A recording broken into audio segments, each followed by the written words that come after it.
Thanks everybody for being here. I know it was a really long and a tough campaign cycle. And so excited to share with folks some of the options that you have to kind of debrief now that it's been a week or so. I have been an NDC trainer for a couple of years, I think probably more like 3 or 4 years now. I My first job in politics was working on Elizabeth Warren's presidential primary campaign, and then worked for the Biden-Harris team in Pennsylvania, which I really enjoyed. And I went on to work at the DSCC, so the Democratic Senatorial Campaign Committee, or the Senate Democrats, in 2022. And then back to the DSCC this cycle. We had a great cycle in many ways. A lot of our folks who were able to really overperform the presidential and eke out some wins in a tough year. I'm actually in Philadelphia today, working to close out Senator Bob Casey's race here in Pennsylvania. We've been working really hard to cure ballots over the past couple of days, to give the senator the ability to win his race and spend another 6 years representing the Commonwealth. So I am really excited to be training. Today is a big day for us on the Casey campaign. So I do apologize if at any time I do appear at all distracted. My goal is to be totally focused, but it is a busy day as we're coming up on the ballot cure deadline here in Pennsylvania. So I'm really excited to talk to you all about debriefing, which is just a really crucial part of this work, but also something that's pretty easy to overlook. So let's go ahead and dive into it. I would love to hear where folks are coming from. And if I could get a quick thumbs up from Jim or Lee or Mike, I see that you can see my screen well. That would be awesome. Um, Looks good. Mike says it looks good. Okay, great. Cool. So we will talk about running an effective campaign debrief today. And I think a big part of that is understanding like what your experience has been like this cycle and why you're interested in this topic. So I'd love to hear in the chat where you're joining us from. If you're a candidate, what office you ran for, if you were a staffer, who you worked with. That would all be super helpful to hear. So let's give everyone a second to put it in the chat, and then we will read them out. Oh, this is so great. We have Jen is in Claremont. We have Maddie is in Texas. Karen is in Florida. Amanda is also in Florida. Oh, this is so great. Monica's in Tennessee. We have someone in Kansas. This is so great. Well, thank you so much all for being here. Oh, and we have Rana who's in Chester County. That's great. Rana, you can still cure your ballot in Chester County today. We got them to extend the deadline. But that's fantastic. Thank you all so much for being here. Um, wow, a lot of Pennsylvania folks. Okay, exciting. And also Orange County. That's great. I'm from the West Coast myself. Awesome. Well, take a look at the chat so you can see where folks are coming from and who might have similar experiences to you. One of the things we are going to focus on today is understanding some of the essential metrics to review at the end of a campaign, and then also talk about how you want to take those metrics and then use them to facilitate a campaign debrief. I think it's really helpful throughout this time, and I'll talk more about this in a second, but to hear about what your experience has been and what your specific take is on some of these prompts, on some of the goals of a campaign debrief. I am here to facilitate, but it's really about like learning from your expertise and also tailoring this to your experience and what's going to work for you and your team. So throughout, we'll just love to have you be active in the chat, sharing your thoughts, and I will be looking at that as we go, so can keep an eye on it. Awesome. So again, the first thing we'll do here is discuss some of the metrics that are really important to help you understand how your campaign went. And then we'll talk about some practices for actually planning, and then facilitating that campaign debrief. Cool. A couple of other things I want to ask for folks. I know, we all have really different experiences this year. I also know that, if you were part of a race that wasn't successful, that can be really tough. It's also been a tough cycle with the presidential outcome. So we'll just ask that folks are really respectful. I know it's been an emotional week for some folks, and just really want to keep you focused on the learning. And so, everyone here has different experiences, and it'll be great to hear about them. As much as possible, if you're able to be present. I know it can be hard, especially on Zoom if you're at home, you got kids running around, or what have you. And I myself will also try to focus on that, and just be present for this hour we have together. Like I said, would love questions, would love thoughts, feedback in the chat. That would be really helpful, and I find really like enriches the training. So please, especially if you don't usually do so, go ahead and throw some thoughts in there. Awesome. Charles just asked a really, or Charles, or it looks like maybe your nickname is Bill, asked a really good question, which is, Charles says, I'm a member of my county committee. We underperformed compared to our adjacent cities and counties. How can I motivate our committee to do a debrief? I think that's a great question. And I wonder if a lot of folks are thinking about that. So we will talk throughout about like why this matters so much and how you can kind of communicate that out to your team. Awesome. Okay, would love to hear how folks are thinking about this question right now. So the question is, what are some indicators of a campaign's success other than if it wins or loses? I think a big part of campaigns, a lot of staffers and operatives and candidates come to know is that like, you can win and not have run the best campaign. You can also lose and have run a fantastic campaign. So it's a little bit deeper than just the outcome on paper of did you make it or not. So I'd love to hear in the chat what folks think some of the measures of success are. I'll give you a second to type it in.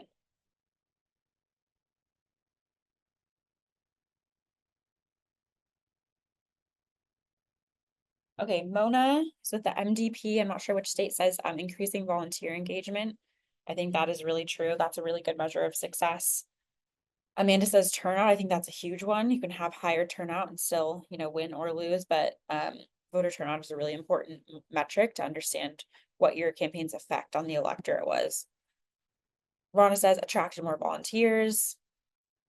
Exactly. I think Mary Liz says building the long game for the next campaign. That is one really core reason to do a debrief is to like support your team or your committee or your party's like future success. So I really like that answer. And then Jeff says, local level, I think what Jeff is saying here is like local level or down ballot races, which aren't always quite as closely tied to national campaigns. Like we might have some under over performance. Those are really good places to look to understand how things went. Awesome. Well, there are a bunch more really good ones in the chat if folks want to check it out. Julio says like the margin of victory compared to previous cycles. I think that's also an important one, right? You could win, but win by less than like a comparable race in a prior cycle, or the opposite. So that's a really good place to try to understand how things went. Awesome. This is great. Okay, well, let's keep these things in mind and keep the responses coming as we go. So like I said, we'll spend about the first half of this time talking about successes and growth points and understanding some of the metrics that are associated with those. I think some of the ones that folks have put in the chat have already been really great. And I really love this comment from Greg about a lot of successful campaigns that flip a district, whether it's like a federal or municipal district, are sometimes a second or third run of the same candidate. And that's, I think, oftentimes because they lost, and they were able to debrief and really understand what went well, and then do it better the next time. So also a good motivation here. Great. So we already talked about this a little bit, and I think folks in the chat are really articulating this really well, but regardless of the outcome, the process is really important. I think, folks on this Zoom are in a number of different positions. Some folks are like local community leaders. You're going to be in your community for a long time. Some are like first time or early staffers. And so I, I love being a staffer. You should stick with it. So you have a lot more races in front of you that it's really important to learn and grow and be prepared for those. And then, for party folks, same thing, right? This is a long-term infrastructure. And so there's just always an opportunity to be better. And it does matter. It can be tough to lose. It can even be tough to not win the way you wanted to, or with as much of a margin as you wanted to. But like we're all in a long-term game. And so I think with a week under our belts post-election, it's a great time to focus on the future and how we can be more effective and have even more wins going forward. So, we want to talk about like the substance of a debrief. We also, I think, want to talk about like planning for a debrief, because if you're going to facilitate this with your team, it does really take some good prep work to have a really productive debrief. So I would think about this in, a couple of different stages. I think that you want to start off by clarifying your purpose, right? We've talked about a little bit about that already, but you also probably have things that are specific to your team or the part of the country that you're in, or the particular dynamics of your community. And so spend some time thinking, and if you have like good thought partners or fellow party members or staff members that are really uh what's the word, like, that really are good collaborators. Great to have these conversations with them, kind of open-ended brainstorm conversations about like, what do we want to get out of this debrief, like what's important to focus on for us specifically. I think that will be really helpful by the time you get to the actual debrief meeting. It will be, you'll be able to spend the time in the way that is most suited to your purpose. A second good stage here is just to gather some data, and we'll talk a little bit more about what that looks like. But there's a lot we can say just offhand about how we feel a campaign went. The data will really help you and guide you, and check the assumptions that you're making about um, the way you did the work and the impact of the work. So we'll talk about some of those metrics, but I think this is a really important stage. Good for this to come after clarifying your purpose, right? Because you don't want to get distracted by something you see in the data that isn't actually going to help you meet your goal of, I don't know, whether it's like stronger coalitions in the future or understanding how to build a more robust voter contact program or something like that.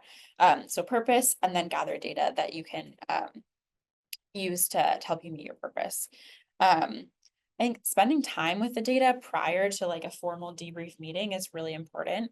I will say everyone in a campaign ecosystem kind of has like different skill sets. So reach out to folks who can kind of help you, make sure you're gathering data correctly. I know that like I would not be the best person to gather like every single performance metric for like after a congressional campaign. So whether that's getting folks who are really talented in Vote Builder to understand how your voter contact program went, or maybe it's getting folks who are um, like really skilled election analysts who can go through the voter returns and help you understand like who voted and different patterns of behavior.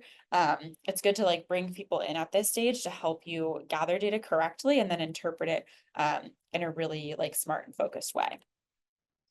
Um, and then I'm seeing a good note here from Jeff, who says that like we won't have um Jeff is saying that like they won't have all of the final data about who voted until they do a voter file update in January.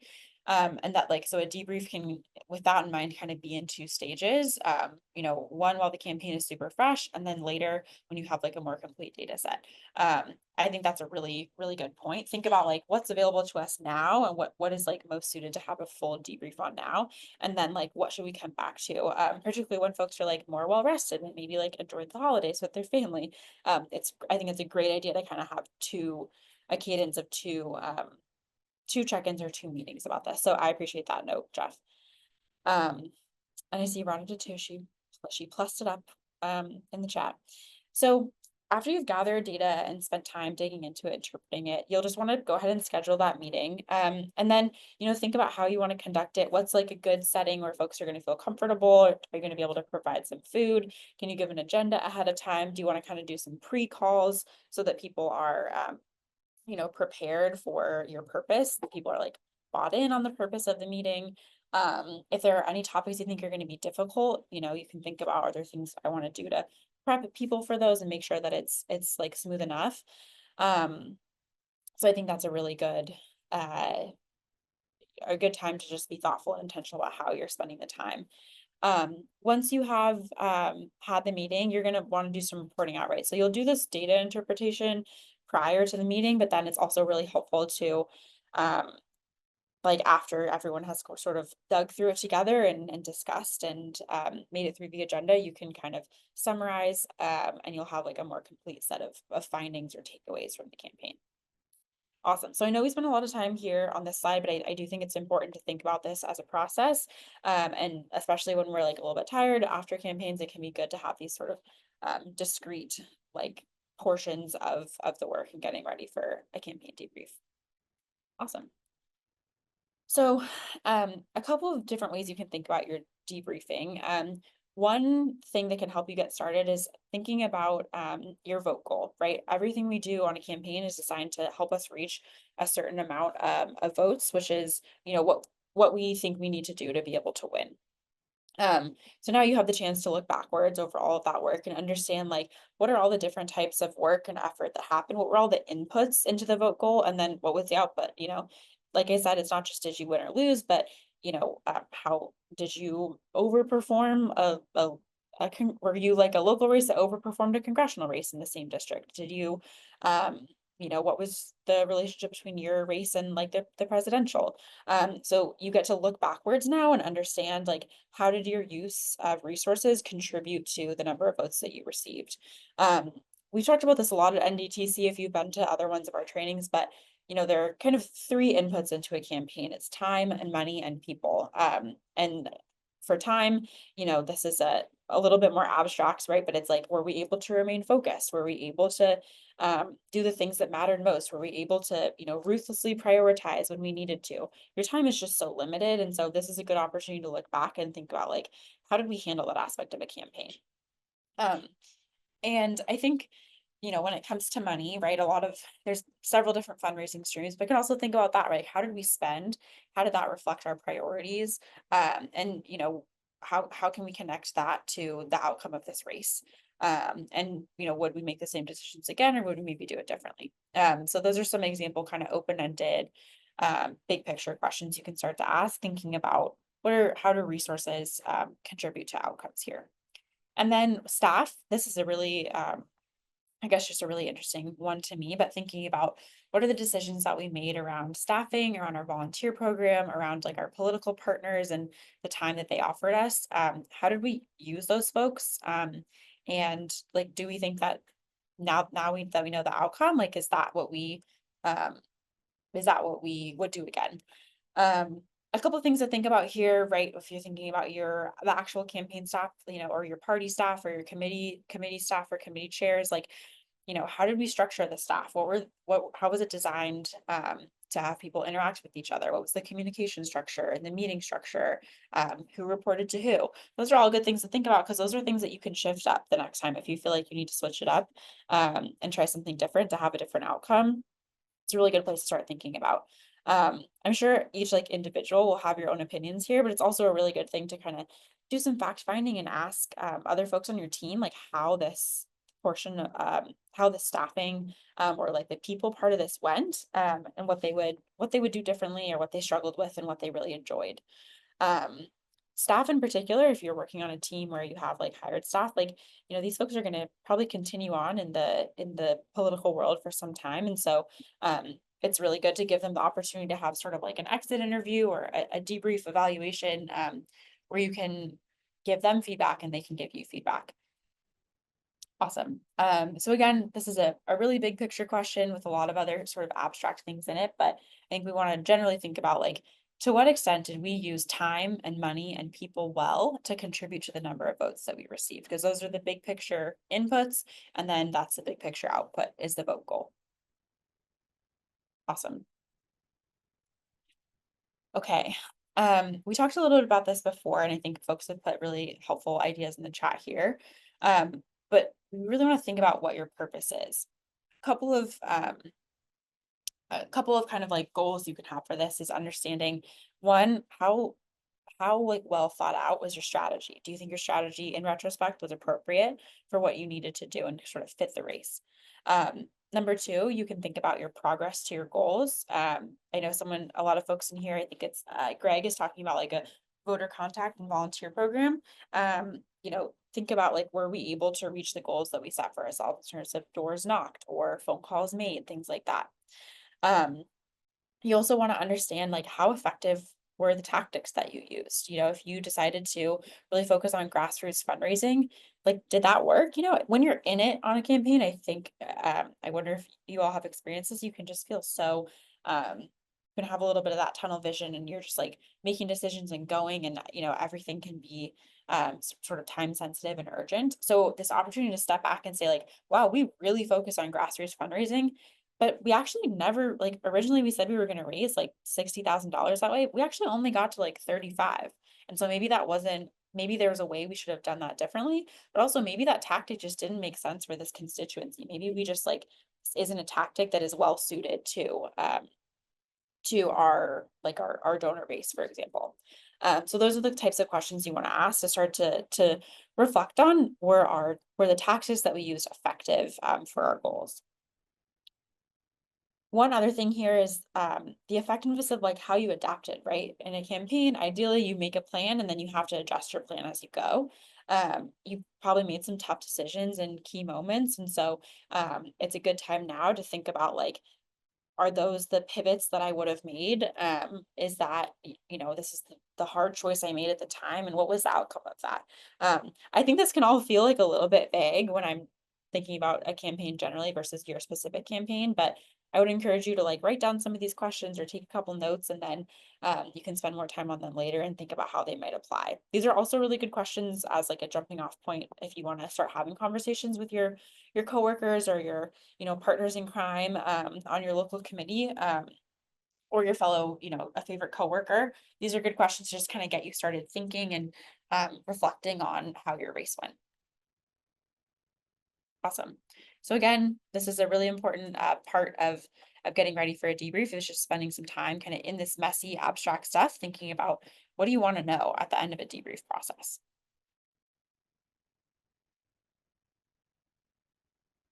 Awesome. I'm gonna read out some of the chat comments that are really good. Mary Liz says, I was in many areas where the goals was to shave the margin, right? So the goal was to shrink the margin. Feeling that it's like, with the information available, we don't feel like it's possible for a Democrat to win, but you do want to reduce the Republican win ratio. And Mary Liz says, I'm not sure that our tactics and our training for balls always match those goals.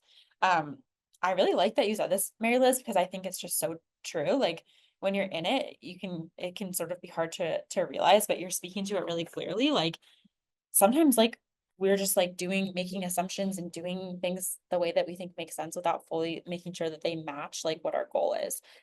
So I'd love to hear more about your specific experience with that, Mary Liz. I think it's a really good reflection.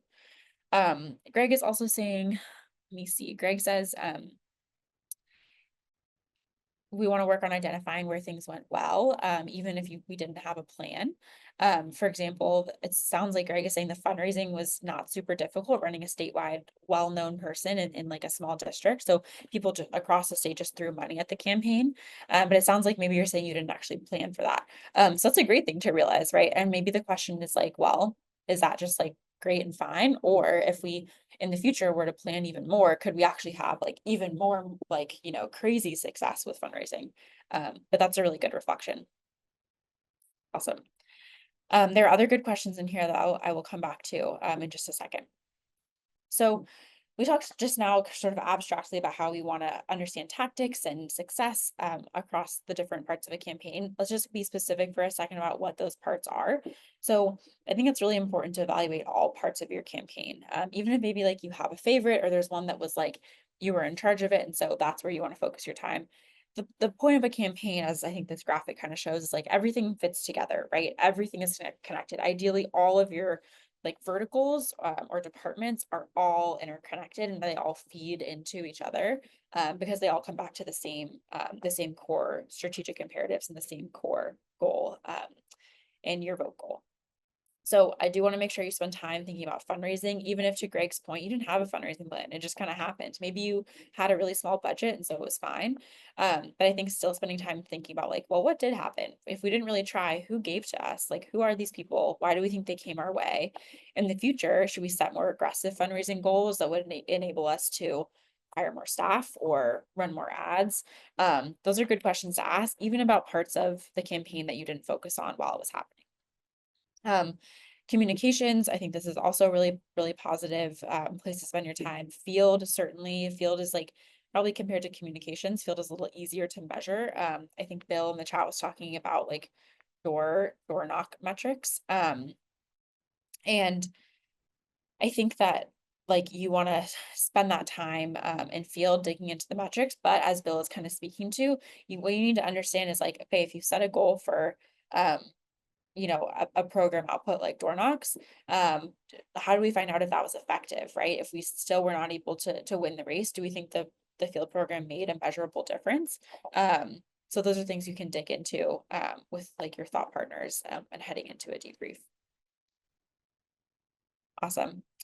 Two more things here. I think digital is really important. Digital is great because you can understand the metrics like relatively easily. A lot of the software that is used for digital ads in particular comes with a lot of metrics automatically. If this is something that's new to you, you should talk to either the folks who helped you run a digital program or run digital ads, or just anyone in your life who you know has some experience with this, and they can kind of help you get into it. Like I said earlier, I don't think this would be like, I don't think I personally would know how to just like suddenly start reflecting on a digital the digital vertical of a campaign without some support. So reach out for support when you do need it, so that you can understand how this part of your campaign went. Um, and then, you'll spend some time on that vote goal. So understanding what the turnout was like, who voted, how that differs across geography, how that differs across different communities, age, gender, things like that. So these are all good things to track as you're going into a debrief. Awesome. So let's get a little more specific about what each of these things might mean. So, um, in the realm of fundraising, I think it's really helpful to think about dollars raised, and also if you had a return on investment in any place where you had a revenue stream. So in fundraising, we typically think about like high dollar fundraising, and then sort of medium range, and then small dollar or excuse me, like grassroots fundraising. And so you want to spend time on each of those and think about, make sure you understand like how the money that was raised. If you use NGP Van for your fundraising, or you have a fundraising consultant and they use NGP Van, all of that information is in there for you to kind of parcel out. So NGP Van offers some really good trainings on how to understand your how your fundraising went. And I think NDTC offers some really good trainings for learning how to use it. And that can help you dig in and understand, like I said before, okay, well, we know we had a lot of, let's say we did have a lot of grassroots fundraising success. You probably want to know, like, what was our average gift size? Did the average person give $25? Um, you might want to know, like, did most small dollar donors give less than $5, or did most of them give like over 30? Those are really different numbers. And so those are things that will help you understand what success might look like in the future. Um, Awesome. So those are some of the things I would do to get started on thinking about fundraising. In communication strategy, you want to be thinking about message effectiveness. This is, like I said, a little bit squishy or a little bit hard to measure. Conversations with folks in the community can often reflect, like, did we hear that people were talking about our candidate the way that we wanted them to? If we ran a really popular Facebook ad, did we feel like that made a difference? Did we hear people talking about that? And then talking to other stakeholders, other folks in the political arena can also be a good way to start to understand, like, do you feel like our message broke through? Or, did negative messaging from our opponent do really well and people started to repeat negative things about our candidate? Those are good questions to ask to start this process. Um, for field and direct voter contact, we have a example here on the right. So this breaks down progress to goal for volunteers and also for the direct voter contact, so phone banking and canvassing and text banking. And so this is a good example of like a full like report, right? For example, if we read this top section here in volunteers, it says well, we had a goal of 125 volunteers. We actually ended up with 136, so we overperformed our goal. Um, and then looking down at the output, we can say, let's see, we had a goal of 960 phone conversations. We actually had almost 1,200. So we again overperformed our goal. That's probably because we had more volunteers than we planned on. So we were able to make even more phone calls than we had planned on. So this is the type of like really concrete, but pretty simple, easy to read table that can be helpful to make about your field and voter contact programs. And can help you understand, like, okay, well, if our goal was 125, but we did more than that, then next time our goal should probably be even higher, right? Say that there are some off year elections coming up this year. You want to adjust your goal for volunteers accordingly. So this just helps you understand what success looks like and if you need to adjust your expectations going forward. Awesome. Last thing here is digital strategy. We talked about this a little bit. Reach and engagement are two words that are commonly used to describe the impact of digital advertising. Most platforms where you run digital ads, for example, if you do ads on Facebook, they will automatically give you figures for reach and for engagement. Reach, if you're not familiar, is about like how many folks saw, or like how many for example, with a Facebook post, how many people saw that post? How many people like saw it when they were scrolling? And then engagement is how many people interacted with the post. And also it breaks down the types of engagement. So again, if we're thinking about like a Facebook ad, how many people clicked on it? How many people watched all the way through? How many people liked it? So this is helpful not really for a specific post, but if you're able to look at all of your posts over time and notice patterns, like there's one type of post that always did super well. Digital strategy for fundraising is also important here. And this one's a little simpler, right? Because you should be able to track if you did any digital ads, you should be able to track how much money was raised out of them. Again, if any of this feels like a bit too in the weeds or you're not sure how you would actually go find this information, you should ask around. I am confident there are folks in all of your lives who have done things like run Facebook ads or run ads on, Hulu, or have done fundraising Facebook posts online. And so they can help you understand where to find that info. NDTC also has some really good trainings for looking in the back end. I will say this is something that I like you can find overwhelming at first, but then is so like can be so powerful to be able to look at these metrics and understand what your success looked like so that you can adjust moving forward. Awesome. So those are the different areas of a campaign that we want to spend some time on when you're gathering data to understand how well your campaign went. I want to pause and ask this question about like how you've managed your data so far. Do you know where you should look to find some of these performance metrics, or are you unsure? I'll give you all a second to put that in the chat.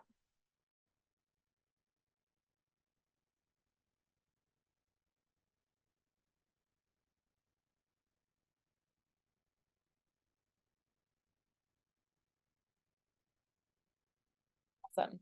Greg says that they're getting info from Van, so from Vote Builder, from spreadsheets that were already built, and then from Greg says that their digital consultant provided reports. That's great.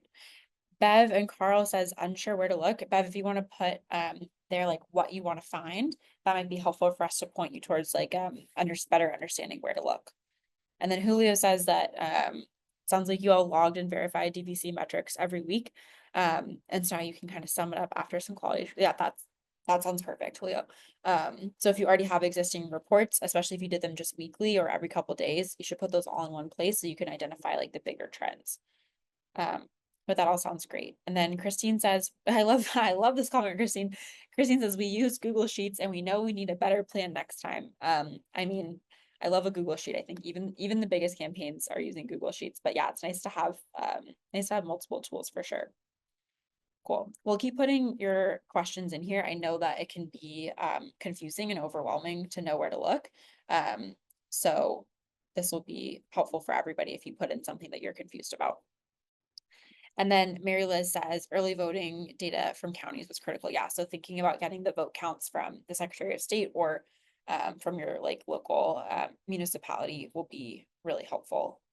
So put in the chat too if you need help figuring that out. I certainly won't know how to do it in every state, but we can see if we can get you some resources. Cool. And then Aaron asked what DVC metrics are. That's a great question, Aaron. I'm sorry for using an acronym. DVC is direct voter contact. So phone banking, canvassing, text banking, that's all direct voter contact. Awesome. So we talked a little bit about gathering data and want to return to some of these questions around interpreting your data. So these are some basics you can ask across any department, right? Whether we're talking about voter contact or digital advertising or fundraising. What are things you liked? What are some things that you learned along the way? What are some things that you lacked? And then what are some things that you really wanted? So more specific questions to guide each of these threads is what was like really successful in the grassroots fundraising example. If you had just a huge number of donors who gave under $5 because you had a lot of like email outreach or social media outreach that was asking for those small gifts. That's an example of something that was really successful. And then like, what did you learn from that, right? If you made that decision and it really worked out for you, like, what is the takeaway? Is the takeaway that, folks in the community that is relevant to your district are not able to make large gifts, but have a lot of enthusiasm for your candidate or for your party, that is a really, really good takeaway because that can help you make more decisions that are tailored to that group of people in the future. Um, Thinking about shortcomings, this is a big question, and can kind of refer to like the way that you made decisions. It can refer to the tools you had available and any shortcomings that those tools had. Um, and then you can think about like just what are the constraints of this cycle? What are the local dynamics that make things difficult? What are the national dynamics that are making things difficult? And that's a good discussion question. These are all things certainly that I would ask yourself when you're looking at data, and I would also ask other folks too, right? None of this should really be done in isolation. But these are really good discussion questions that will, I think, be really generative for everybody. And then I think everyone should be able to answer this question like off the bat, right? Like, what would you prefer to be different? I'm sure you can think of something that you were frustrated by, something that felt really challenging in the moment, um something that like didn't work out, right? Everyone has those moments on a campaign where you're like, oh, that's not what I should have done. And so maybe spend, I'm sure you can quickly think of those, but spend a little more time with them, dig into it, think about what your options were and what you would want to be different in the future. Cool. um I would love to spend a little bit of time on this example, and then just hear your thoughts on this in the chat. um so This is a question about field and about field metrics. We have all this data over here that I'll walk through, and we want to think about, to that point of like those four categories. What are the things you liked? What could you learn from this? And then what might the campaign have sort of lacked? And then what might they have wanted to do differently? Um, so what this table is showing us is that the this program knocked more doors than they had, doors than they were planning to. So they overperformed their knocking goal. But they actually had fewer direct voter contact shifts completed that week. So a shift is like when one person goes out and knocks um, one packet of doors, that's one shift. So this says they actually had fewer shifts than they were planning to. And this upcoming week, they have even fewer shit. Like they are continuing to like be behind on their goal. So there's a lot we could say. We could talk about this for the whole rest of the hour. But let's just identify a couple of things. So they set a goal of knocking on 1,000 voters' doors. They exceeded this goal, but they're falling short on their volunteer recruitment goal. So put in the chat what you think your um, what some takeaways here might be. Things that are going well, things that are not going well, what they might want to do in the future.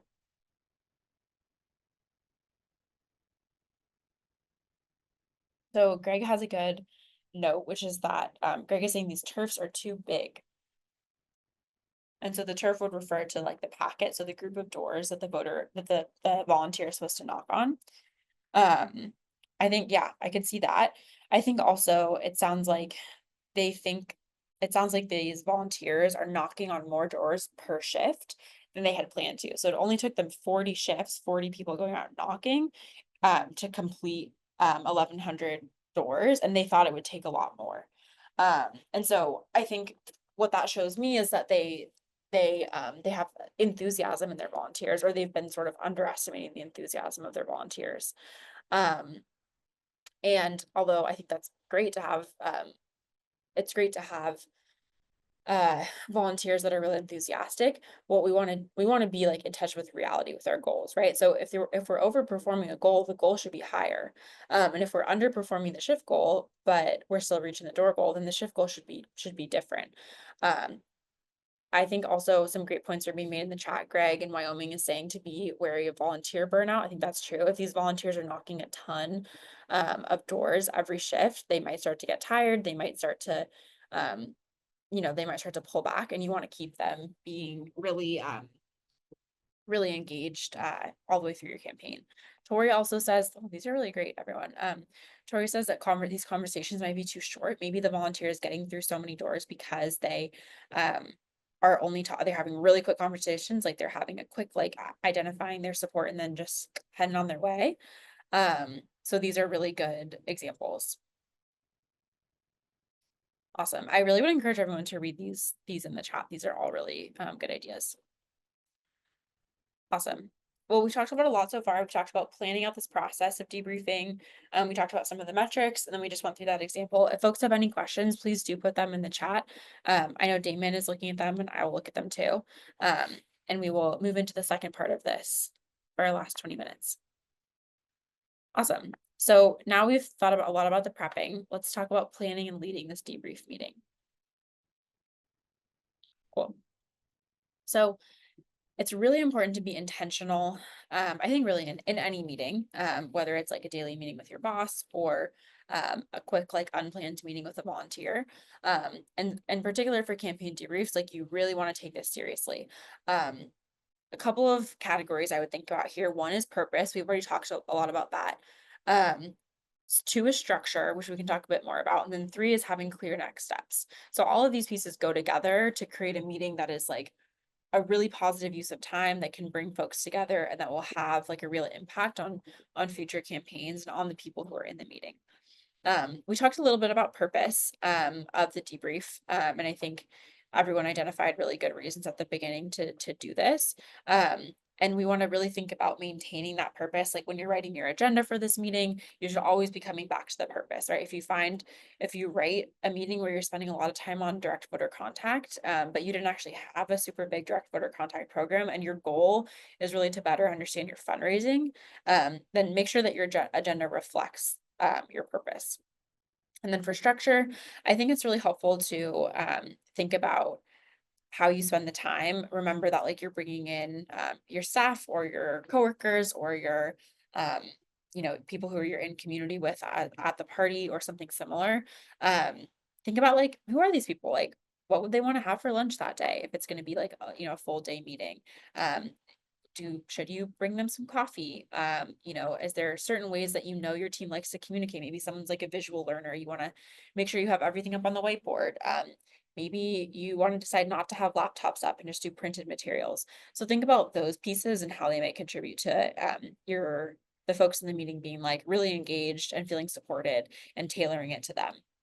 We'll talk about next steps in a minute, as well, but making sure you understand like where this goes afterwards, right? Once you have your takeaways, like what can you do with those? I don't think it's going to be super concrete unless you're starting a new campaign in just a couple of weeks. But these are all sort of good things to think about. Awesome. So we talked about this a bit, but let's get more into the details. So you want to think about who should be part of this. I think it's really important to protect the purpose of the meeting when you're thinking about scheduling and logistics. And when you're thinking about the guest list, it's not necessarily just about like who do you like or who are, some of your favorite people in the party. It's like who is really going to suit the purpose of this work. Do you have someone who knows about the fundraising who can be there? Maybe you have like maybe you have super volunteers who you just absolutely love and you're so excited to like spend time with them, but maybe they're not the best fit for this meeting because your purpose is to really drill down into the details of how the campaign was run. And so if they're not prepared to do that, they probably wouldn't be a good fit for the meeting. So just really be intentional. And I think it's as simple as asking yourself why each person you want to bring in is going to be there and making sure you just kind of have a good answer and it matches your overall purpose for the meeting. Um, in terms of time from election day, you kind of know best like what your folks need. If people need rest, if people are, I know that a common feeling right now, and we're experiencing this with some of like the staff and folks in Pennsylvania, is people are just really tired, but they want to be doing something, right? Folks are really upset about the presidential, and so really are excited to be having something concrete to do, something that really matters. So maybe you do want to have this debrief meeting sooner rather than later. So those are some good things to think about. Mary Liz is something that you beat me to a Mary Liz about like face to face versus virtual. Again, you all know best what works for the groups that you want to bring together, but I think face to face can be really great if you're comfortable and if everyone is comfortable with like COVID. And I know that if you have folks who are immunocompromised or for other reasons need to be hybrid, you should make it so that it works for everybody. But just think about what is best suited, what you've already seen work well for your team. Maybe you have a team that works incredibly well remotely, and so a debrief will be successful remotely too. Again, just ask yourself the question based on what you know, and be intentional about it. And then think about the meeting format. Again, do you want to spend most of a day on this and have some other like, fun team building activities or have like go, do happy hour or something afterwards. Think about how you want to structure the day. Or maybe, oops, I went too ahead too soon. 1 second, folks. Sorry, I'm just on the wrong slide. Um, oh my gosh, now we're really skipping ahead. Okay, we're back. And then I think the last thing here is materials and prep work. Like I said, you want to do printed materials? Do you want to have slides? Do you want to have whiteboards? Do you want to have whiteboards everyone can write on? Do you want to do like post-it note activities? I think those can all be nice ways to keep people engaged and make sure you're matching the like format and the materials to your team. Awesome. We talked about this, people to involve. Let's get more specific. Campaign directors, staff, and consultants certainly um, are a great fit to bring in here. Volunteer leaders in some cases can certainly make sense. Coalition leaders can really help you understand a campaign well, I think. And then if you had sort of a kitchen cabinet, whether that's the candidate's partner or a longtime kind of informal advisor, all of those folks are things to ask yourself. Like, do we need folks to be here? Maybe there are multiple parts of the debrief where you break out into breakout groups that are more specialized, and then you bring your takeaways back to the main group. That could be a good way to involve a lot of people, but still stay focused. Would love to hear in the chat like what your reactions are to this, and if there are folks you kind of know off the top of your head you would or wouldn't want to bring in. Awesome. Like any meeting, it really is important to have an agenda. This is not something I would recommend just like going for and just seeing how it goes. But really think about like how you want to spend the time, what the correct ordering is, when you want to give folks a break and when you want to do kind of the coming back together moments, the zooming out moments where like you talk about your top line takeaways, you talk about your takeaways at the end of the day, you think about your next steps. I think it's a good idea to get other people's input on this. And make sure that you're also sharing this in advance so that people know what to expect and they have time to think about what's coming and be prepared to have really positive, productive discussions. Awesome.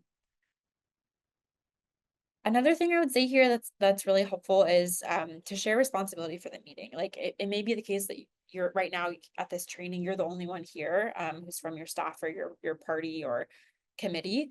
I think that this is something you should really be doing with others in collaboration, both as you're preparing and then as it's happening. I'm saying this while I'm training for an hour, but no one really wants to listen to just one person the whole day. And so it's better that you find roles for everyone, whether that's doing things like taking notes, identifying takeaways, facilitating discussions, or leading activities. Make sure that everyone has the opportunity to feel really engaged.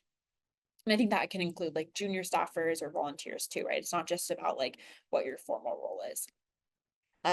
Similarly, I think for your participants in every piece of the agenda, you want to have opportunities to be discussing, actively voicing opinions, going back and forth. I mentioned before, like a post-it sheet or flip chart paper where you can write things down and everyone can see them. Those are all, I think, really good ways to be able to bring people in and make sure everyone's engaged and contributing. Um, a little more concrete here, but you do want to agree ahead of time, like who is going to be responsible for following up on takeaways. And so just think about like what's going to happen after this meeting. When's the next time that we'll talk about this? I forget. I apologize. I'm forgetting the person's name. I think maybe it was Mike earlier who said like maybe we do one debrief now and then one in like January. I think that's a great idea. Awesome. We talked about meeting norms in this training, and I'm sure you have some version of this in your campaigns and in your own organizations. Think about if you want to use what you usually do. If you never really say norms out loud and you want to make them explicit for this meeting, I think that's great. It can be hard when you're thinking about campaigns to keep things productive. It can be hard when you're thinking about how a campaign went to always stay productive and always stay um, really like action focused and future focused because people sometimes will have feelings about the way that things went. Even if you won, people will remember a time that was stressful for them, or they'll remember a time that they disagreed with a political partner or a fellow staffer. And so I think it's good to make some norms explicit so that people are agreeing to be respectful, listening, collaborative, or the other things that matter to you. Awesome. And the next thing is, this is simple, but I think always good to say it. You do want to make sure you're documenting all of this like important work. Take notes along the way. I think you may have already experienced this, but you can forget things so quickly after a campaign. It's like your whole life, and you're so immersed, and then it passes, and things can start to feel far away. You'll forget the details. You'll forget who was responsible for what piece of the work, and it'll be harder in the future when when you find yourself, starting a whole nother fundraising program. It's good to have your notes from prior times so that you're not losing the valuable knowledge and experience that you gained. So taking notes, I think, is great. Recording meetings, if you're doing virtual meetings, or even if you're doing in person, can be helpful. You'll know what works best for you in terms of like kind of preserving the memory and the work of the campaign. But definitely find something that works for you. Awesome. As you're going through different parts of the agenda, I think that if you want answers that are really detailed, it's good to ask questions that are open-ended. So this is a good example. When we're talking about a fundraising program, one thing someone might ask is, oh, did we do A/B testing that month for those emails? A/B testing, if folks aren't familiar, is where you send two really similar emails with just one or two things that are different, and then like see how they perform differently so that you better understand what your audience responds well to. Um, so if you ask the question that way, just like, did we do that? Then the answer would just be like, yeah, we did, or no, we didn't, or I don't remember. If you ask your staffer or the person who worked with you on this, a question that's more open-ended, like, can you describe how we evaluated our email fundraising that month? Then they're probably going to give you a better answer, an answer that gives you a little bit more to work with. I think this is a really good example of a good answer. And this feels so real to me. It's like, well, yeah, I think we did some A/B testing, and ultimately, I think we found that like the pension crisis subject line performed really well in terms of giving, so we did that. I can imagine this person going on to say like, oh yeah, and I think we did that for a while, and it was really successful, and then it stopped working. Like I feel like people got tired of it. Like that's an answer that's like really gives you a lot to work with. So I would always think about when you're asking questions, like how you're asking them. And I think that will be good. Awesome. A couple more example questions that are open-ended across the different types of campaign work. Describe how we approached engagement is a good one, right? Because that's really sorry, engaging the press rather. I think that's really good because it is truly open-ended, allows someone to speak to their thought process, and their like what they thought was important at the time versus being like, hey, do you have like the email where we wrote down which press members we would reach out to that week? Like that's just not going to give you as much to work with in terms of understanding how things went. Couple others that I'll call out here. What aspects of our relationship with the local party could be improved? Um, this is a really good one because that relationship can sometimes be a little bit tough. So stepping back and thinking about what you could do differently is really a good way to spend your time. This is a question that I think will is a good jumping off point.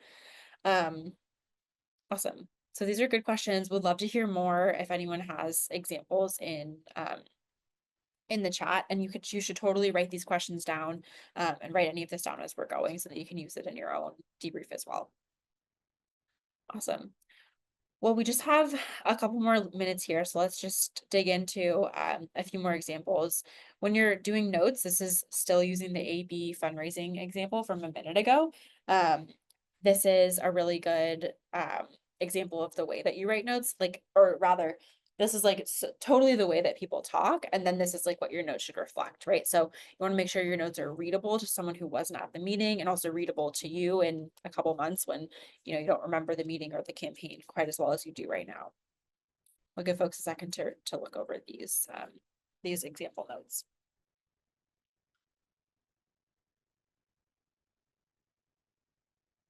Awesome. Cool. And then as you're starting to wrap up the meeting, you're going to spend some time. I know we put this on the sample agenda, but you want to spend some time identifying takeaways. And then once the meeting has concluded or your second debrief is concluded, you want to share those, right? Get coffee with someone from your local or state party. Think about if you feel like your takeaways are really valuable, are there other folks that would want to share this knowledge? Maybe someone's thinking about running next cycle. And I think it's just really good to kind of spread this and also hear from other people who might be doing their own version of a debrief, what their reflections on the cycle are. Awesome. Again, if folks have any questions, please do put them in the chat. I'm keeping my eye on it. Um, I'm going to return to a question that Brock asked a little bit ago, which was, how do you establish a cause and effect relationship between specific tactics and actual results? I think that's a really good question, Brock. I think it can be hard when we are thinking really big picture about like, how did we spend our time and how did that relate to our vote goal? Like that's a really big question, but an important one. I do think that the cause and effect relationship is difficult to cause and effect is difficult to establish in political work and in campaigns, and I think that's just like the nature of the work, right? There are so many national dynamics that play into the outcome of specific races. There might be local issues or local events that happen that you never could have anticipated that end up really shaping a race. So I don't have an answer to your question, which I think is clear, but rather I would encourage you to think about like, what are the many things that contribute to an outcome? What do we have control over and what do we not have control over? And how do we, if we can look back and understand like how our community or how a district is changing, we certainly know that we can't predict the future in politics, even though I think folks certainly like to try. But can we identify trends and be in tune with the community and understand where things are going? So those are some of my thoughts on that, but I would love to hear what other people are thinking about that question because I think it's a really, really good one. You can scroll just a little bit back up in the chat and you will see it for Brock. Awesome. And then Greg asked a really good question about helping transition in-person comments that are focused on kind of like blame into constructive criticism. This also, like, we could spend a whole hour on this, and this is something that I'm still learning about myself. So I think it's a really good question, Greg. But I think this will be a really important part of the training. And I know that or the training, I meant to say of the race. Sorry, folks, this Senate race has me a little bit tired out here. But I think this is an important part of the debrief, is making sure that it's not about if things didn't go well. It's not about like whose fault is that. That's just not productive. A good staffer, a good operative, or a good community leader should not be focused on blame, but rather should be focused on what is the desired outcome and how can we get there better next time. And so I think it's, everyone in a campaign makes mistakes. That is just like, that is how it works. And so reorienting towards that. I think when we talked about norms, this will not solve every problem, but including like calling that out specifically in when you're setting expectations and agreements for the meeting at the beginning of the meeting, I think that is really helpful. Because you should just like preempt it and say like, I want to be really clear. We are not here to talk about like any fault. Like that is just not helpful. Instead, we're here to all understand like what a better campaign might look like next time and also understand and celebrate the ways that we did really well. So I would try to get it ahead of it that way, but it's hard. There's I don't have the full answer. Awesome. Well, we talked about a couple of resources throughout here. And there's a QR code on the screen here that will take you to the campaign toolkit at NDTC, and that will help you with things like if you want to learn more about how to use Vote Builder to understand how your voter contact program went, or better understand digital ads and how to measure the success of those. These are all good places where you can learn hard skills, but also to Greg's question just now, I think it was Greg. Yes. About like management and the people skills here. I think we have a lot of good supports on that too. So I was just referring to like NDC has this like big library of different tools and trainings, and there's also the specific debrief toolkit that you can use. Awesome. So a couple of our takeaways here in the last couple of minutes. You want to debrief everything through the lens of how well you used what was available to you, how well you used your time, money, the people that are part of the campaign. You want to gather and share data about all the parts of a campaign in advance of the meeting. And then when you are meeting, it's really helpful to share responsibility for the work, for the facilitating, the documenting, the engagement. That's all really helpful. And then you want to make sure that you leave a debrief with clear takeaways and clear next steps. Awesome. Well, I just really appreciate everyone being here today. We have we do all of our trainings through with trainers like myself who have other jobs and do other things most of the time. So we always take evaluations or like feedback. So there's a link in the chat that Damon's putting in. You can fill out to say how you think I did. And we do read those and always happy to improve. So again, thank you so much for being here. The chat was great today. You can save your Zoom chat in with this feature. There's an example on the screen that will show you how to save the chat. And if folks want to connect with each other, you can put email or anything in. I think the last thing I would say is just like thank you all so much. I know it's been a really tough week for a lot of Democrats, and I appreciate you still being dedicated to a good debrief, understanding the work that is required in the future, because it's your work is just more important now. It's even more important than it was last week. And I'm just, yeah, grateful to have spent the hour with you all. And I hope that everyone continues to get some rest and get back out there. Um, Again, I'm Anna, and we have plenty of NDTC trainings that you can check out at this website. And thank you so much.